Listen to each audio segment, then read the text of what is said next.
దీనికి సంబంధించి 2092 వరకు పోలింగ్ అధికారులను కూడా నియమించారు. 2637 వరకు కూడా ఓపీఓలను కూడా ఏర్పాటు చేయడం జరిగింది.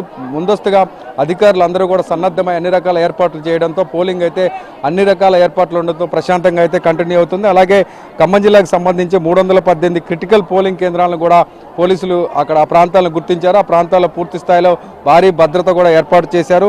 2000కు పైగా పోలీసు బందోబస్తును కూడా వినియోగిస్తున్నారు. అలాగే భద్రాద్రి కొత్తగూడెం జిల్లాకు సంబంధించి దాదాపు 619 క్రిటికల్ ఏరియాలు, అలాగే 168 హై క్రిటికల్ ఏరియాలను కూడా లొకేషన్స్ గుర్తించారు.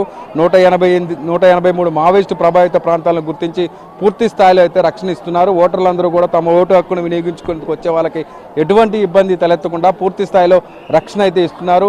ప్రస్తుతం అయితే రష్ కంటిన్యూ అవుతుంది. చాలా వరకు కూడా ఉదయం నుంచి మహిళలందరూ కూడా క్యూ లైన్లో ఎదురు చూస్తున్నారు.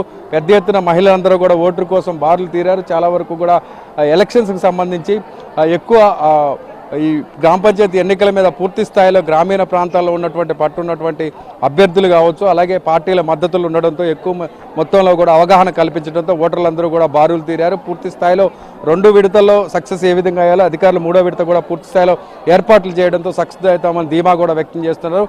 జిల్లాలో ఉన్నటువంటి ఖమ్మం జిల్లాలో ఉన్నటువంటి సత్తుపల్లి కావచ్చు, అలాగే ఇల్లందు కాన్స్టిట్యున్సీలో ఉన్నటువంటి గుండాల ప్రాంతం కావచ్చు, అలాగే జూలూరుపాడు మండలంలో ఉన్నటువంటి గ్రామ పంచాయతీలు కావచ్చు, చాలా వరకు కూడా ఏజెన్సీ ప్రాంతాలు కూడా ఈసారి పోలింగ్లో ఉన్నాయి. ఈ నేపథ్యంలో పూర్తి స్థాయిలో రక్షణ పరంగా అన్ని రకాల చర్యలు తీసుకుంటున్నారు.